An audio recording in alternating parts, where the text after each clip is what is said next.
একে আপনার দেশি যে গার্লফ্রেন্ড গুলো আছে তারা দুইটা বিদেশি বয়ফ্রেন্ড চালাচ্ছে, প্লাস পাশাপাশি দুইটা দেশি বয়ফ্রেন্ড চালাচ্ছে। ওই বিদেশি দুইটা বয়ফ্রেন্ডের কাছ থেকে টাকা আনতেছে, দেশি বয়ফ্রেন্ড দুইটার কাছে টাকা খরচ করতেছে। আর আপনার যে বিদেশি ভাবি দুইটা আছে, সেই ভাবি দেশি দুইটা বয়ফ্রেন্ড চালাচ্ছে আর টাকা আনতেছে তো ভাইয়ের কাছ থেকে। এদের এভারেজে সেম টু সেম। ওই ভাইয়ের চরিত্রও যেমন, বাইরে যায় কেন ভাই তুই বাইরে গেছিস, তুই তোর বউ সালমে নিয়ে ঠিক থাক, তুই কেন ওই দেশি মেয়ের পিছনে লাগবি আবার, বা তোর আরো দুইটা গার্লফ্রেন্ড কেন লাগবে? ভাই আছে আছে আছে, আপনারা বলতেছেন যে নেই তা না, প্রুফ আমার কাছে আছে, প্রুফ না থাকলে আমি বলতেছি না। আবার ওই আর বিদেশি ভাবি যেগুলো আছে সেগুলা তো দেশি বয়ফ্রেন্ড চালায়, ইটস নর্মাল। এক বড় ভাই বিদেশ থাকে, তো আমাকে হঠাৎ করে মেসেঞ্জারে নক করলো যে ভাই কেমন আছেন, কি দেখি অবস্থা। তো ভাই আপনি কি ডিভোর্স হয়ে গেছে নাকি আসলে গার্লফ্রেন্ড ছেড়ে চলে গেছে, এই ধরনের একটা প্রশ্ন আমাকে করলো। তো আমি আসলে তারা কি বলবো আমি বুঝতে পারতেছিলাম না। তবে আমি এই যে এরম ধরনের একটা ইমোজি আছে না, এই যে এরম তাকাই, ওই ইমোজিটা দিছি। দেওয়ার পরে বলতেছে ভাই সমস্যা নাই, এরকম হয়ে থাকে, আমারও হয়েছে। আমার ওয়াইফ আসলে কি বলবো, আমি বাইরে থাকি, আমার ওয়াইফ দেশে যা করার তা তো করেই। এখন বিষয় হচ্ছে ভাইটার ওয়াইফ অন্য ছেলেদের সাথে কথাবার্তা বলে আর কি, বা অন্য ছেলেদের সাথে, মানে বোঝানি তো, যদি হাজবেন্ড বাইরে থাকে ওয়াইফ কি করতে পারে। তো ভাই বিশ্বাস করেন, একটা মেয়ে একটা ছেলেকে নিয়ে হ্যাপি থাকতে পারে না, মানে যতক্ষণ না পর্যন্ত মা চরিত্রে যাচ্ছে। আপনার মা আমার মা এই পর্যন্ত ঠিক আছে, এর বাইরে যখন একটা মেয়ে গার্লফ্রেন্ড হিসেবে গেছে তখন কিন্তু সে আর মানে চরিত্রবান যেটা সেটা আর থাকতে পারতেছে না।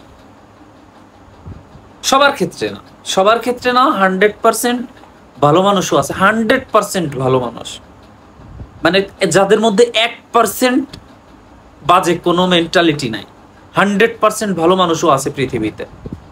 কিন্তু দেখা যাচ্ছে কত পার্সেন্ট বলবো, এইখানে আপনার এভারেজে 70% মহিলা মানুষ কিন্তু বিগড়ে যায় বিভিন্ন রকমের ছেলের খপ্পরে পড়ে। ধরেন 5টা ছেলে ওই মেয়ের পিছনে লাগবে, ভাই আমার সাথে লাইন করো, আমার সাথে প্রেম করো, বা আমার সাথে রিলেশন করো, আমি বিষয়টা গোপন রাখতেছি, আমি দেখতেছি বিষয়টা কখনো মানে হবে না, হাইলাইটস হবে না, সব সময় হাইট থাকবে।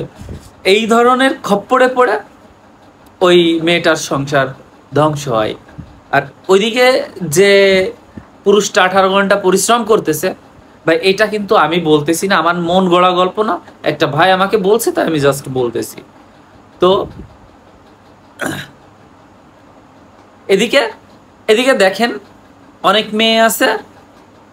এবার সিঙ্গেল মেয়েদের কথা বলি, এই বিবাহিত ম্যারিড মেয়েদের কথার প্রসঙ্গ বেশি এগোলাম না, কিন্তু সিঙ্গেল মেয়েদের কথা বলি। আপনার সাথে রিলেশন করতেছে, পাশাপাশি বিদেশি দুইটা ভাইয়ের সাথেও রিলেশন করতেছে। এদিকে বিদেশি ভাই তার বউ দেশে দুইটা ভাইয়ের বয়ফ্রেন্ড চালাচ্ছে, আর ওদিকে বিদেশি ভাই দেশি দুইটা গার্লফ্রেন্ড চালাচ্ছে। এবার যে মানে সেম সেম, ঠিক আছে। এখন বিষয় হচ্ছে কি, যে যে মেয়ে বিদেশি বয়ফ্রেন্ড চালাচ্ছে তার আবার দেশি বয়ফ্রেন্ড আছে, কথাবার্তা বলতেছে বিদেশি বয়ফ্রেন্ডের সাথে, টাকা পয়সা নিচ্ছে, ঘুরতেছে ফিরতেছে, ওই দেশি বয়ফ্রেন্ডের সাথে আছে, এই টাকাগুলা খরচ করতেছে। এখন সে আপনাকে ঈদে একটা পাঞ্জাবি গিফট করছে, এই পাঞ্জাবি গিফট করার টাকাটা ওই গার্লফ্রেন্ডে কই পাইছে? কখনো কি তার কাছ থেকে যাচাই বাছাই করছেন যে এই টাকাটা সে কই পাইছে, কে তাকে দিছে? তার বাপ মা তাকে দিছে, তার বাপ মা তাকে নিশ্চিত ড্রেস কেনার জন্য দিছে। তো তার ড্রেস না কিনে আপনাকে কিনে দিছে, বাসা থেকে কি কিছুই বলে নাই যে টাকাটা দিলাম তোকে, তোকে 2000 টাকা দিলাম, তুই একটা 3 পিস কিনবি বা তুই একটা বোরকা কিনবি, তোর বোরকাটা কোথায়? বোরকাটা কিনিস না ভালো কথা, তোর টাকাটা কোথায়? ভাই বলেন এইখানে আপনার যে বিদেশি যে কি বলে হাজবেন্ড যে, সে তো দেশি দুইটা গার্লফ্রেন্ড চালাচ্ছেন, আবার কি বলে দেশি যে ভাবি মানে দেশি বিদেশির যে বউ, সেও দেশে দুইটা বয়ফ্রেন্ড চালাচ্ছে। হয় কি না? সবার ক্ষেত্রে হয় এটা? আসলে যদি বলা হয় 100 না, এটা ভুল হবে। ক্ষেত্র বিশেষ আছে, ঠিক আছে? এই ক্ষেত্র বিশেষ। এখন বিষয় হচ্ছে কি, 100 কেজি দুধের ভিতরে ওই 2 ফুট চেনা পড়ে না, চেনা পড়লে তো ওই দুধটা নষ্ট হয়, সেম। এখন বিষয় হচ্ছে কি, অনেকে বলে যে ভাই আপনি শুধু মানে কি বলে, অনেকে বলে ভাই শুধু আপনি মেয়েদের বিপক্ষে কথা বলেন, ছেলেদের বিপক্ষে কোনো কথা বলেন না।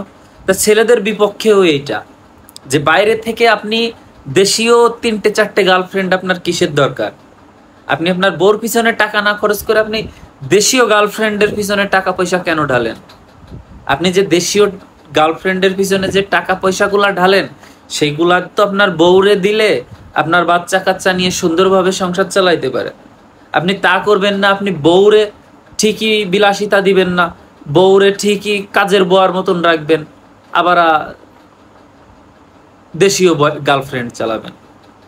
আবার এদিকে দেশীয় যে কি বলে গার্লফ্রেন্ড যে আছে, সে আবার ঠিকই বিদেশি বয়ফ্রেন্ড চালাচ্ছে।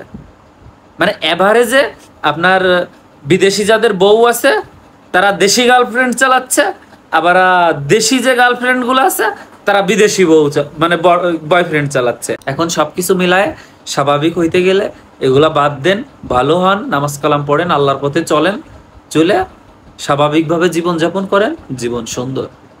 আর এই যে আমি মাঝে মধ্যে বৃষ্টিতে ভিজি, পৃথিবীতে মানে এটা বললে আসলে এটা হালাল হবে কিনা আমি জানি না, তবে মাঝে মধ্যে পৃথিবীতে এমন সুখ পাওয়া যায়, আমার কাছে মনে হয় যে আল্লাহ আমি জান্নাত এটা মুখে নিয়ে আসা আসলে ভুল হবে। আমার কাছে মনে হয় যে জান্নাতের শান্তি পাচ্ছি, না জানি জান্নাত কত সুন্দর, কিন্তু এইটুক শান্তিতেই আমার মানে পরাণ জোড়ায় যায়। ঠিক আছে? তো ছোটখাটো বিষয়গুলো উপভোগ করেন।